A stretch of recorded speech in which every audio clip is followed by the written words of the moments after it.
Hey, y'all, it's Lady C from Hidden Struggles. And today I want to talk about how we can get caught up with cheap psychology and buying power. And I'm going to use an interesting comparison to illustrate my point. Now, if you're from Detroit, Michigan, or somewhere in the area, you might remember this infamous Louis the Hatter radio ad. Louis the Hatter is going out of business. Did you hear? Louis the Hatter is going out of business. Save 30%, 40%, even 50% off on all hats in the store. From stylish fedoras to classic bowlers, we have something for everyone. Don't miss this spectacular sale. Hurry in while supplies last. Louis the Hatter is going out of business. I know y'all know that was a reenactment on that. That was not the original commercial. For decades, Louis the Hatter had these constant going out of business sales. But guess what? Louis was never really going out of business during those sales. It was a tactic, a psychological trick to create urgency and pressure people to come into the store to get these hats. And people thought they were getting a good deal. And I remember all about it because I used to get so tired of Louis the Hatter is going out of business, you know? And so today I was just kind of thinking about that. And I said, who else does the same thing? The Watchtower Bible and Tract Society. Because every time I turn around at meetings, conventions, assemblies, I remember the district overseer during the public discourse. And when he was giving the public discourse, he would sit there and he would talk about all of the bad things going on in the world. And I remember just sitting there, just taking it all in. And that was probably the best part about the assembly to me, because it was like all the bad things that were happening and how we were going to be rescued soon because the end of the world was coming very soon. Because when he was reading all the statistics and he was talking about all the crazy stuff that was going on in the world, it could never get any worse. And so you would leave the assembly thinking, oh, with all this good information that they've given us, it is such a wonderful thing.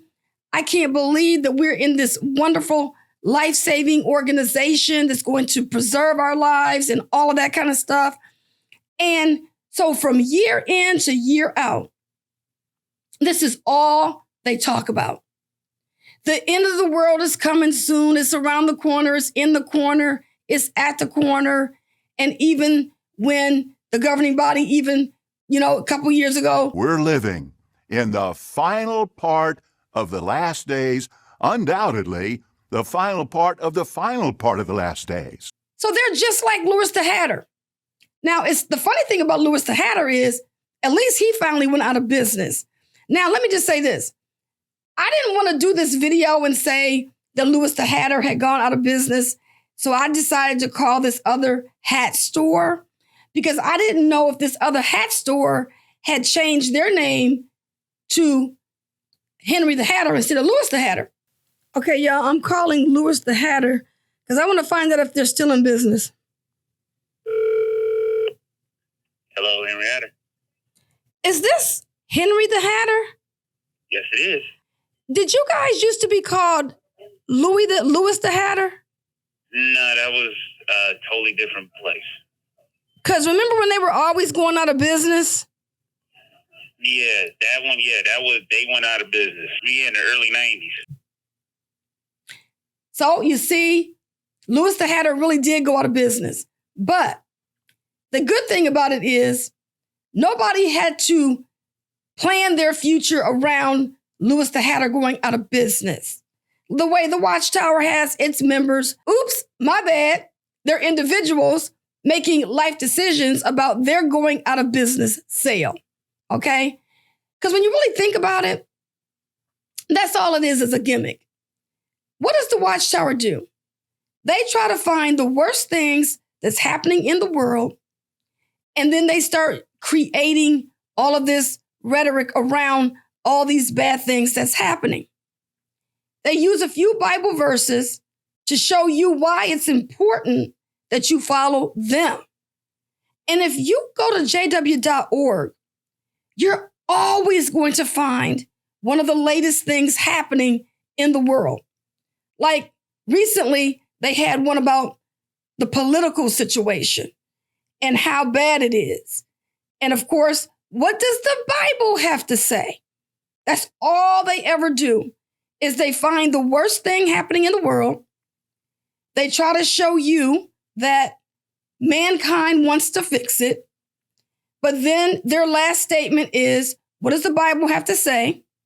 At that point, they begin to preach to you about the scriptures, God's kingdom, and how it's going to eradicate all of these issues.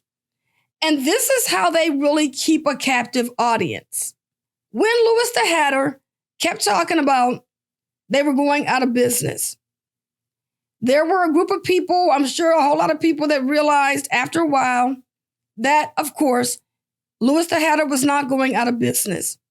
So like myself, they probably changed the radio station, because every time that commercial came on, I would just flip to another station because I was tired of hearing about this hat store going out of business.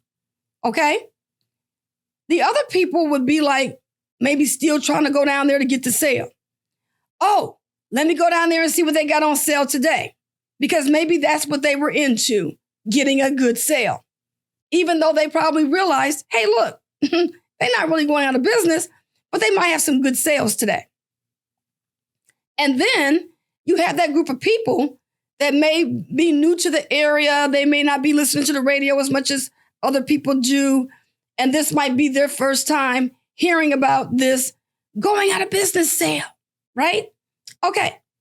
Same thing with Jehovah's Witnesses. Jehovah's Witnesses have that captive audience of people that keep hearing the Watchtower saying, the world is going out of business. Why are you investing any more time and energy in this business, right? So at that point, you're the captive audience that keeps staying. You keep altering your life. You're not planning for your future. You're not saving for retirement. You're not trying to increase your education or even get a better place to stay. You're that person that's that captive audience that's just sitting there like that Louis the Hatter commercial, and you're constantly waiting for this end of the world. And like they were looking for an end of the business so they can get a good sale. They could capitalize on getting a good sale, right? Or you get the people that, like me, that turned away from the commercial because you were just tired of hearing it. So those are the people that you go to their door that don't open the door. And they're like, you know what? These Jehovah's Witnesses are back. I told you last week, I'm not interested. So they either ignore you, change the channel, don't open the door, try to go the other way when they see you coming, okay? And then you get those new people that never heard of Jehovah's Witnesses before. And they're the ones that they're perked up for a minute. They hear your message. They realize it's a scam, a sham, whatever it is. And they may either take the bait, be there for a few minutes, and they leave, or they don't take it at all. And so when you're thinking about being a consumer, what kind of consumer are you? Are you that consumer that is constantly allowing a merchant to continue to tell you how urgent their message is? Do you indulge to a degree where you're enjoying some of the benefits, but you don't let it over-consume you? Because there's a lot of people that say, I'll never leave this religion. But at the same time, there are a good number of people that belong to this religion that they're not considered good Jehovah's Witnesses because they like the people that they're hanging around and so forth and so on. Some of these people could be wealthy. I do know some wealthy brothers in the organization, not many, but I always found that the wealthy brothers were the ones that the Watchtower liked to use. They like to camp onto their resources, And so because they didn't treat them like a person that wasn't going out in service like they should, then they got the perks that other people didn't get. And that's where you see a lot of your celebrities, your people who have businesses. And the Watchtower, they like that, that person. They may not look at them and say, you're not spiritual because you're not going out in service enough, or you're not going to enough meetings. But these people, they kind of get the best of both worlds, So it just depends on, what your status is in the organization and what you're trying to attain in your life. What do you believe in? And so when we come out and do these videos, I know a lot of times people, they say, we've been getting, Jehovah's Witnesses that's leaving the organization. or they're in the process of leaving because they're indulging and they're watching our videos. And they'll come out and they'll say little nasty things, or they'll make little snide comments. Oh, why are you up here doing these videos? Well, we're here doing the video because we're helping people to make an educated decision about whether or not the Watchtower Bible and Tract Society is really in their best interest. Okay? We're not trying to tell you to leave the Watchtower Bible and Tract Society. We're just telling you to do your research because we can't make that decision for you. You have to examine the facts. You have to look and see whether or not this religion is good for you and whether or not this religion is just puffball, just giving you information, trying to get you to be part of their group so they can continue to grow and live in the life of luxury like they are now. Because when you're in leadership in this religion, your life is not the same as the rank and file because you have all of your bills, expenses, and everything is paid for you, providing you don't do something bad. Okay?